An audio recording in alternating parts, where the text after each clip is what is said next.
कि गवर्नमेंट ने 3500 रुपया गंदम का रेट किया, आज गंदम 4000 रुपए में नहीं मिल रही। अगर ये बजट अवाम के जख्मों पर महरम ना बना, अगले 4 महीने के अंदर अंदर सियासत का दर्जा हरारत बिजली से ज्यादा बदल जाएगा। हुकूमत IMF को खुश कर सकती है, अतादियों को मना सकती है, ताकतवरों को मुतमईन कर सकती है। अगर अवाम नाराज हो गए तो सब असाब बराबर हो जाएगा। जिस मुल्क में ताकतवर के लिए रायत हो, कमजोर के लिए रसीद हो, वहाँ बजट नहीं बनता, बगावत का माहौल बन जाता है। बैंक अरबों का मुनाफा दिखा रहे हैं, उनकी सारी इन्वेस्टमेंट गवर्नमेंट के ऊपर है। इंडस्ट्री क्या खाक लगेगी? अगर हुकूमत वक्त बजट को बजट बना के पेश करे तो गरीब का चूल्हा तो चल सकता है। जब हर साल 8000 अरब से ज्यादा सूद दिया जाए, वो कौम क्या तरक्की करेगी? हुकूमत होश के नाखुन ले, अपने बजट में ये बताए कि कर्जा लिया तो कहाँ इस्तेमाल किया। अगर कर्जा लेके सूद ही देना है तो उस कर्जा लेने का मकसद क्या है? कर्जे का फैसला बंद कमरों में ना करें, ये बहुत बड़ा जुल्म हो रहा है। आप एसी वाले कमरों में आने वाली नस्लों के लिए ऊपर कर्जा ले रहे हैं। देखा नहीं रेलवे ट्रेनें 8 बंद हो गई? आपने देखा नहीं स्टील मिल कितने सालों से 10 सालों से बंद पड़ी है? मनी चेंजर, अच्छा मनी, सारे हवाले के काम वो करते हैं। और आप देख लीजिएगा अनमोल पिंकी के केस में कई हवाले वालों का नाम भी आया। अगर इन्फॉर्म करते हैं तो वो इतने ताकतवर हैं कि आपको मरवा देंगे। ओ खुदा के लिए इस कौम पे रहम कर दो, ओ कातलों बाद आ जाओ, हाथ जोड़ता हूं तुम्हारे लिए। तुम्हारा पेट सिर्फ कब्र की मिट्टी भर सकती है।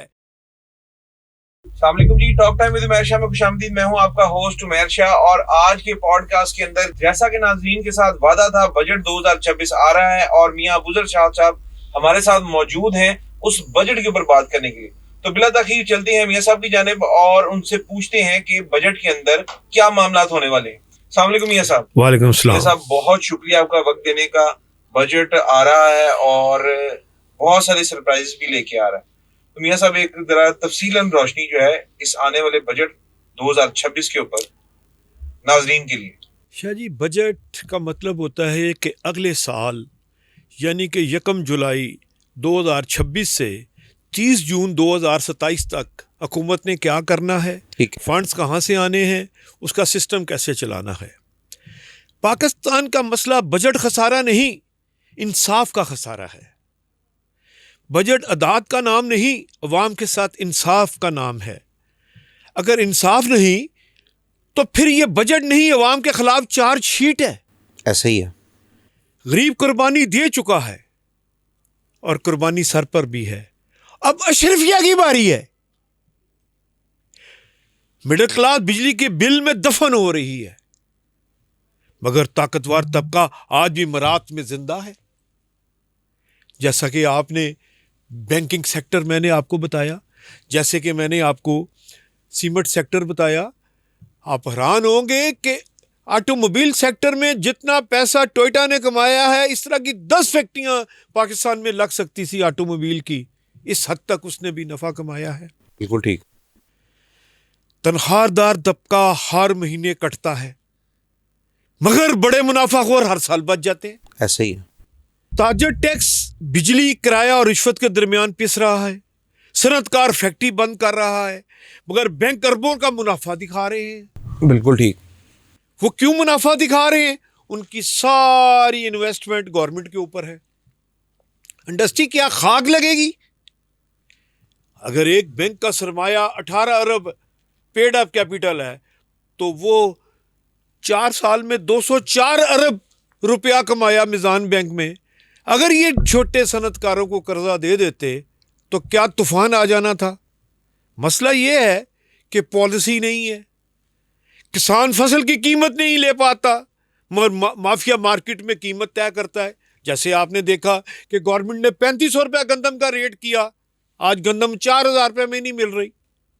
मकसद कहने का कि कोई बात सीधी नहीं। अब हैरान होंगे कि किंग एडवर्ड मेडिकल कॉलेज के टॉप के बच्चे हर साल तकरीबन 100 बच्चा अमेरिका और लंदन जा रहा है डॉक्टर बन के। फीसें हम देते हैं, हमारे टैक्स से बच्चों को रिलीफ मिलता है, मगर वो सारे बाहर जा रहे हैं। वो क्यों जा रहे हैं? यहाँ मुल्क में रोजगार नहीं। एक डॉक्टर की तनख्वाह 70,000 से ऊपर तनख्वाह नहीं। ऐसे ही है। बिल्कुल ठीक। उसकी जबकि अगर वो प्राइवेट कॉलेज में पढ़े तो उसकी फीस तकरीबन 1,10,000 रुपया है। जुल्म खुदा का। भाई वो 15 लाख रुपए साल की फीस देता है, आप उसको साल की तनख्वाह देते हैं सारी 10 लाख रुपया, तो माँ बाप ने उसके गेन किया कि लूज किया? ये चीजें बड़ी इंपॉर्टेंट है बजट में।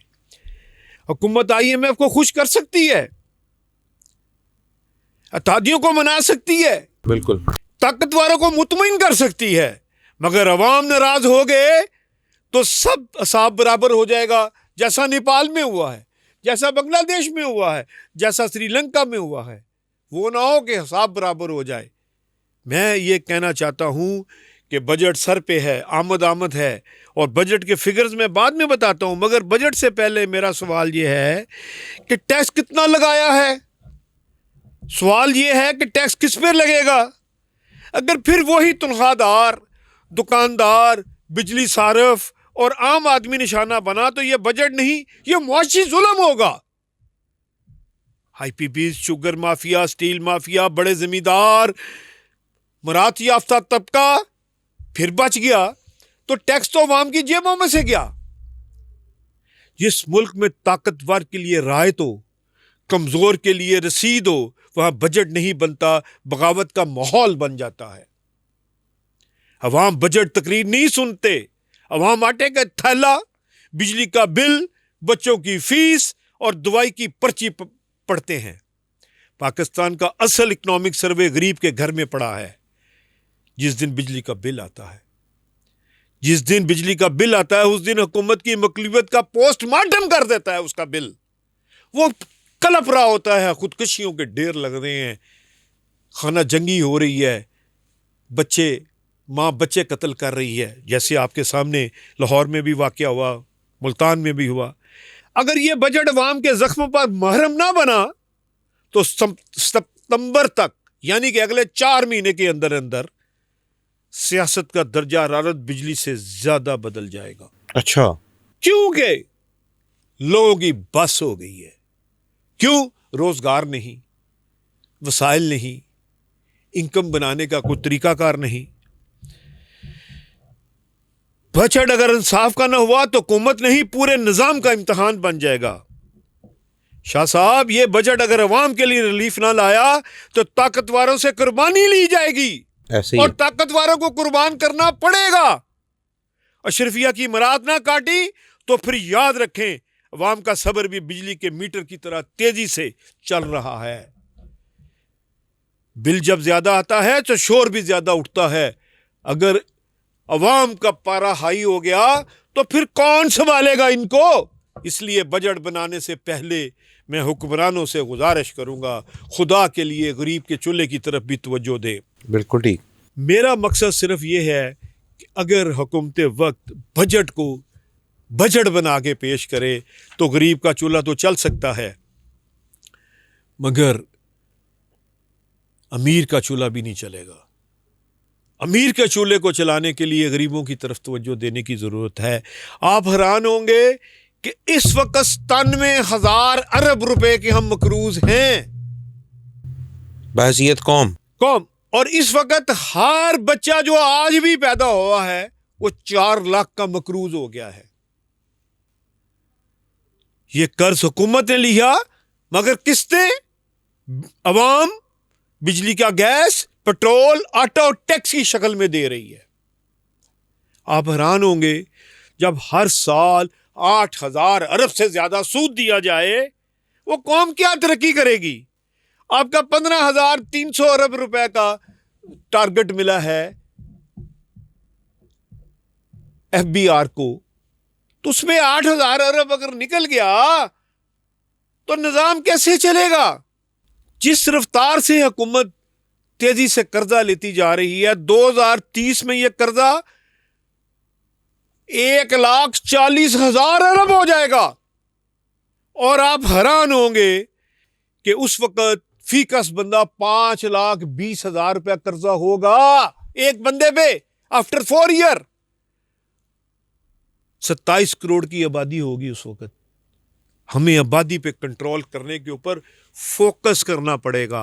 आबादी कंट्रोल करनी पड़ेगी, नहीं तो ये हजूम इतना बढ़ जाएगा कि आप कर्जे ही लेते रहेंगे और एट द एंड दिवालिये की तरफ चले जाएंगे। इसलिए हुकूमत होश के नाखुन ले, अपने बजट में यह बताए कि कर्जा लिया तो कहां इस्तेमाल किया।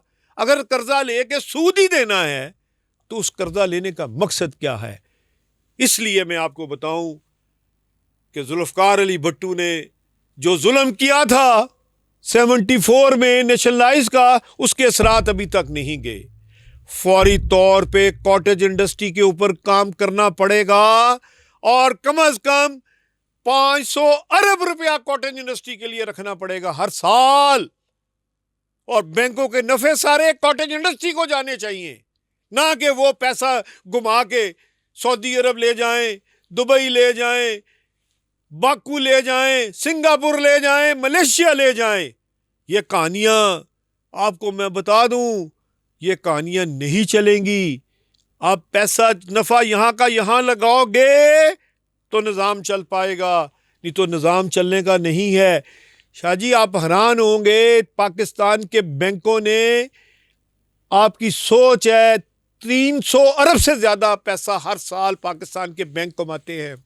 अगर वो 300 अरब का 300 अरब अवाम को दे दें, अवाम से मतलब इंडस्ट्री लगवा दें, तो मुल्क क्यों नहीं तरक्की करेगा। सिर्फ मसला ये है कि वो अशरफिया है जो सीमेंट माफिया में भी है, बैंक उन्हीं के हैं, वो शुगर माफिया में भी हैं, IPPs में आपके सामने सारा माफिया वही है। तो जुल्म तो ये है कि हुकूमत कर्जा ले रही है, आने वाली नस्लों को जिन्हों जो भी पैदा भी नहीं हुए वो भी उनके नाम मकरूज के है। कर्जे ले रही है। तो मुझे ये बताएं आखिर ये बात कहाँ खत्म होगी। शाह साहब, डॉक्टर इशरत हुसैन जो हमारे वफाकी वजीर रह चुके हैं, सिर्फ उनकी क्लिप में आपको भेजता हूं। वो कहते हैं कि 100 बंदों को मैं जानता हूं FBR के जिनके पास $100 मिलियन से ज्यादा है। ये अच्छा, मैं नहीं कह रहा, $100 मिलियन से ज्यादा उनके पास असासे हैं। असासे, ये मैं नहीं कह रहा, डॉक्टर इशरत साहब कह रहे हैं। उनकी मैंने आपको क्लिप भेज दी है, नाजरीन को दिखाएं। क्या गैर मुल्की कर्जा लेने से पहले अवाम से रेफरेंडम नहीं कराना चाहिए? अगर आपने कर्जा लेना है तो अवाम से क्यों नहीं पूछते, जिन्होंने उस गरीब से उतारना नहीं है। पूछते जिसके पांव में चप्पल नहीं है। 45% आपकी आबादी, 100 में से 45 बंदों को तो नाम लिखना नहीं आता। उनको स्वाए रोटी के अलावा कोई लफ्ज याद नहीं, वो तो अपनी रोटी खाने से मजबूर हैं। ये कर्जा उनके सर पे ले रहे हैं, ये नहीं चलेगा। कर्जे का फैसला बंद कमरों में ना करें, ये बहुत बड़ा जुल्म हो रहा है। आप एसी वाले कमरों में आने वाली नस्लों के लिए ऊपर कर्जा ले रहे हैं। ये निज़ाम चलता नजर नहीं आ रहा। चंद वजीरों और चंद बशीरों और चंद पसंदीदा लोगों के कहने पे आप कर्जे लिए जा रहे हैं, सिर्फ ये कि सब अच्छा है। ये सब अच्छे की आवाज नहीं है। हमने 97,000 अरब रुपया कर्जा देना है। आपको पता है कि सिर्फ 43,000 अरब रुपया इस गवर्नमेंट ने पिछले 42 माह में लिया है, केयर टेकर और सिटिंग गवर्नमेंट ने। यानी कि आपने 11,000 अरब रुपया हर साल कर्जा लिया है। यानी कि रोजाना एवरेज, आप खुद ज़रब लगा ले, 3,000 का है। आप खुद ज़रब लगा ले कि 11,000 अरब रुपया हर साल आप कर्जा ले रहे हैं। तो अल्लाह के बंदो, 11,000 अरब रुपया हर साल का जब आप कर्जा लेंगे तो उसका सूद तो फिर वो देगा जिसके पाँव में चप्पल नहीं है। मुझे हैरानगी होती है कि IMF वाले उसके हालात नहीं देखते पाकिस्तानी कौम के कि कितने बुरे हालात हैं, और आप उनको 11,000 अरब रुपया कर्जा लिए जा रहे हैं। किस तरह निज़ाम चल पा सकता है? असल सवाल यह है, कर्जा मुल्क बचाने के लिए लिया जा रहा है या निज़ाम के लिए, अशरफिया के लिए, प्रोटोकॉल के लिए, खसारे वाले अदारे बचाने के लिए? आपने देखा नहीं रेलवे ट्रेनें 8 बंद हो गई? आपने देखा नहीं स्टील मिल कितने सालों से, 10 सालों से बंद पड़ी है? PIA का क्या हाल किया? खुदा के लिए हुक्मरानों से कहें कि जो प्रोजेक्ट नुकसान में है उन्हें बेचें, और उन्हें इस तरह ना बेचें जिस तरह मार रोड पे आपने 1 अरब रुपए में 14 कनाल जगह बेच दी, इंटरनेशनल होटल बेच दिया। जैसे PIA बेची है। जैसे PIA आपने 10 अरब में बेच दी। बाकी तो किस्तें जब आएंगी सो आएंगी। शाह साहब, जो बच्चा अभी कोख में है, बिल्कुल। यानी कि जो खातून अभी प्रेग्नेंट हुई है, जब वो बच्चे को जन्म देगी तो वो एक रसीद लेके आएगा कि मैं 5,20,000 का कर्जई हूं, पैदा होते साथ ही। पैदा होते साथ ही। तो कर्ज अवाम के नाम पर तो है, इजाजत भी तो अवाम से ले लो, बिल्कुल ठीक। परमिशन तो अवाम से ले लो। 2026-27 का बजट गरीब पर टैक्स नहीं, ये छुपी हुई दौलत पर हाथ है। इस वक्त जो पाकिस्तानी बाहर गए हैं वो 30 जून तक तकरीबन 41 अरब डॉलर भेजेंगे। अच्छा। मगर आप हैरान हैं कि आपका ट्रेड डेफिसिट तकरीबन 42 अरब डॉलर का है। यानी कि जितने पाकिस्तानी पैसे भेज रहे हैं उससे 4 अरब डॉलर आपका ट्रेड डेफिसिट है। मुझे यह समझ नहीं आ रही कि कॉटेज इंडस्ट्री के ऊपर गवर्नमेंट क्यों नहीं सोच रही। यूनिसेफ के मुताबिक 25 मिलियन बच्चे 5 से 16 साल की उम्र के हैं, यानी कि 2.5 करोड़ के करीब। 2.5 करोड़ बच्चा 5 से 16 साल का है, और जिनमें अक्सरियत ने स्कूल की दीवारें भी नहीं देखी। ऐसे ही है, बिल्कुल। मगर मैं हैरान हूं, वर्ल्ड बैंक की सर्वे के मुताबिक हमारी 44.7% आबादी गुर्बत की सतह से नीचे जा चुकी है। FBR रोज नए से नए टारगेट फिट कर रहा है, मगर उस टारगेट के पीछे कहानी क्या है? वही गरीब जो जब पेट्रोल डलवाने जाता है तो बद दुआएं दे रहा है। अपने पेट्रोल पंपों में देखा नहीं कि लोग झोली उठा के बद दुआएं दे रहे हैं? ऐसे ही है, ऐसे ही है, बिल्कुल ठीक कह रहे हैं। 180 रुपए लेवी, जुल्म खुदा का। टैक्स अलहदा है और टैक्स अलहदा। अब मसला यह है, सैलरी पे, मोबाइल पे, खाने पे, प्लॉट्स माचिस की पे, डब्बी वेल्थ तक। पे, हिडन पे, smuggling, luxury car, gold, invoices, fake invoices. आखिर ये बजट का मकसद क्या है? आप हैरान होंगे कि इस वक्त मैंने कई दफा जिक्र किया है, अभी रात को लेटेस्ट न्यूज के मुताबिक 13 करोड़ बैंक अकाउंट हैं पाकिस्तान में। जी। 55 बैंकों में। गवर्नमेंट क्यों नहीं उन्हें टैक्स नंबर जारी करती? बजट बनाने से पहले उनको टैक्स नंबर जारी कर दो। कम से कम 2.5 करोड़ इस साल आपके टैक्स पेयर होने चाहिए। जो 70 लाख हैं, 30 लाख नील की रिटर्न देते हैं। मर जाने का मुकाम है। सिर्फ 1.5% लोग टैक्स दे रहे हैं पाकिस्तान में। ऐसा ही है, बिल्कुल ठीक ये है। कम से कम इसकी रेशो कम से कम आबादी के लिहाज से 2.5 करोड़ टैक्स पेयर होना चाहिए। 2.5 करोड़। ये पानी की बोतल है, इस पे तो मैंने तो टैक्स दे दिया, मगर ये टैक्स चोरी कैसे हुआ है? हमें ये बात चाहिए। ये पेंसिल खरीदी है, इस पे टैक्स दे दिया है, फिर ये टैक्स जा कहां रहा है? गवर्नमेंट को क्यों नहीं पहुंच रहा? अब हम आते हैं, पूरी दुनिया में नाश्ता लेने जाओ तो कार्ड दिखाना पड़ता है। यहां पे आपकी इकॉनमी कैश पे है। जब तक कैश इकॉनमी आप बंद नहीं करेंगे, पाकिस्तान में लीकेज कंट्रोल नहीं हो सकती। डिजिटलाइजेशन की तरफ जाना पड़ेगा हमें, मैं उसके लिए एक अलग आपको देता हूं, जी। AI पे ऊपर मैंने एक इसमें जी, करना है। जी जी। असल मसला ये है, ये जो 20 आपने लाइसेंस दिए हुए हैं, जिस तरह अंग्रेज ने अफीम का लाइसेंस दिया हुआ था, शराब बेचने का लाइसेंस दिया हुआ था, 55 बैंकों के होते हुए भी 20 हुंडी हवाले के लाइसेंस आपने दिए हुए हैं। वो कौन से मियां साहब? Money changer. अच्छा, मनी। सारे हवाले के काम वो करते हैं। और आप देख लीजिएगा, अनमोल पिंकी के केस में कई हवाले वालों का नाम भी आया हुआ है। जाहिर है पैसा तो मुल्क से बाहर गया ही है। जी, तो वो कहां से पैसा गया है? तो कहने का मतलब है, हुकूमत को फौरी तौर पे कैश फ्लो को कम करने के लिए 5,000 का नोट बंद करना चाहिए, 1,000 का नोट बंद करना चाहिए, कैश ट्रांजैक्शन पे सख्ती करनी चाहिए। नहीं तो बजट आते रहेंगे, बजट बनते रहेंगे, बजट चलते रहेंगे, मगर अवाम बुरी से बुरी हालत में चली जाएगी। इसलिए कोशिश करें कि 500 से बड़ा नोट नहीं होना चाहिए। ये बड़ा नोट क्यों नहीं बंद कर रहे? ताकि ब्लैक मार्केटिंग करनी आसान हो जाए। अब मसला ये है कि हम वक्त के साथ साथ सुधरे नहीं।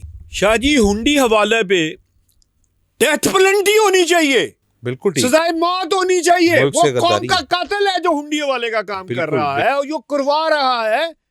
वो हुंडी हवाला ब्लैक की मनी है। उसको छुपाने से हमें एक नुकसान ये हो रहा है, कम से कम 10 अरब डॉलर हमारा साल का हुंडी हवाले के जरिए जाता है। बेशक जाता होगा। इसको रोकना जरूरी है। ये जो लाइसेंस दिए हुए हैं हुंडी हवाले वालों को, ये कैंसिल होने चाहिए।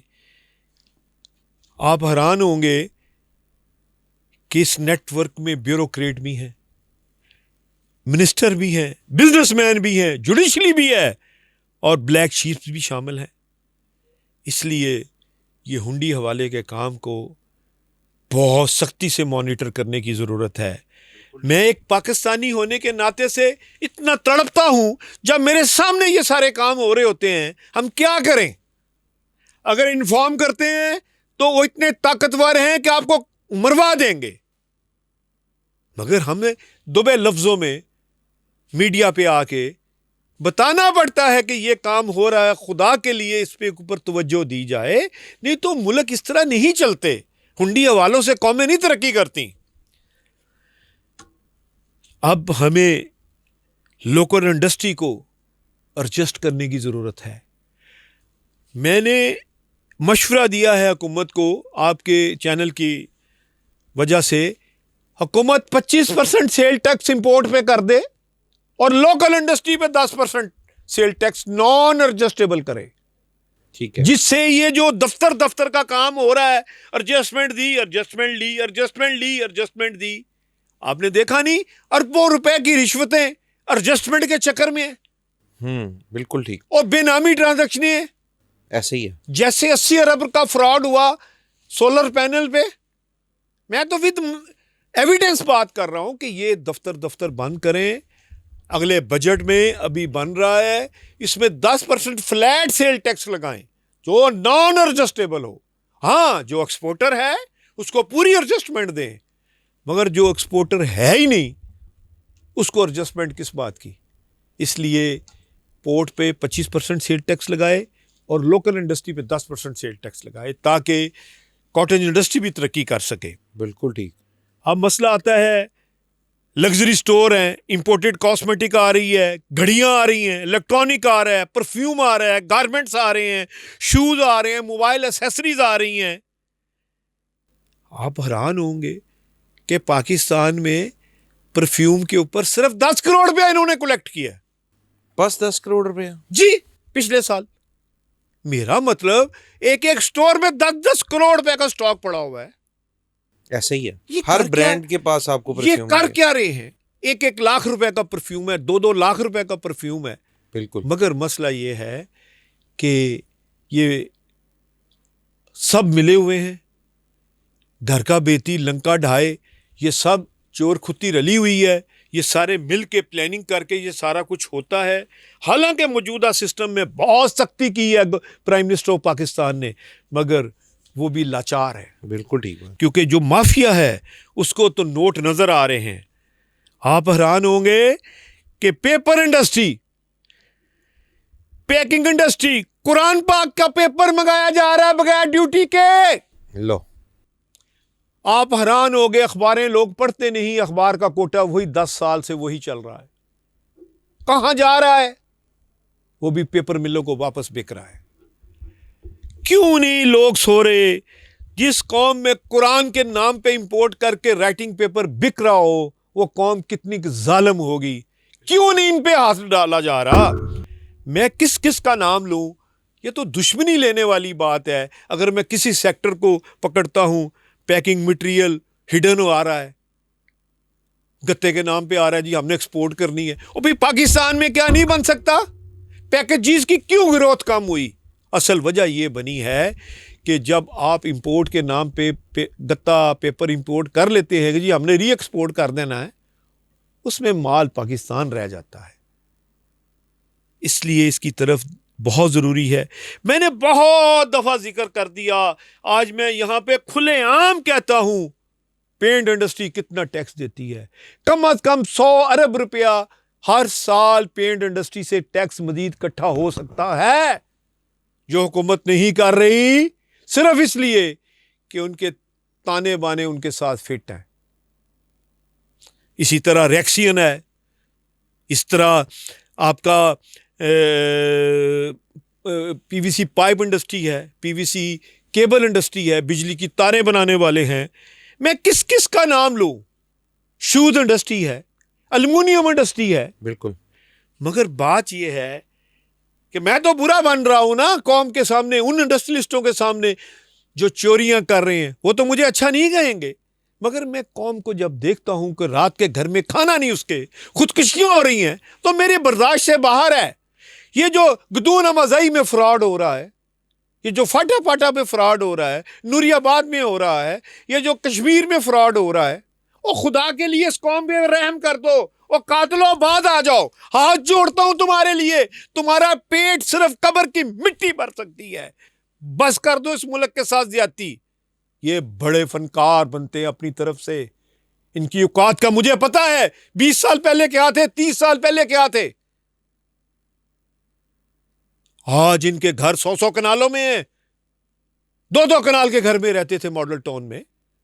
इनको शर्म नहीं आ रही? ना लोगों के मुंह खुलवाएं, मजबूर ना करें। क्यों आपकी टेक्सटाइल बर्बाद हुई है? उसकी बेसिक रीजन ये है, धागा इंपोर्ट 0 ड्यूटी पे किया और यहां धागा बेच दिया। खाक आपकी इंडस्ट्री चलेगी। बिल्कुल ठीक बात। इन्हीं अल्फाज के साथ पाकिस्तान हमेशा जिंदाबाद, पाक फौज जिंदाबाद।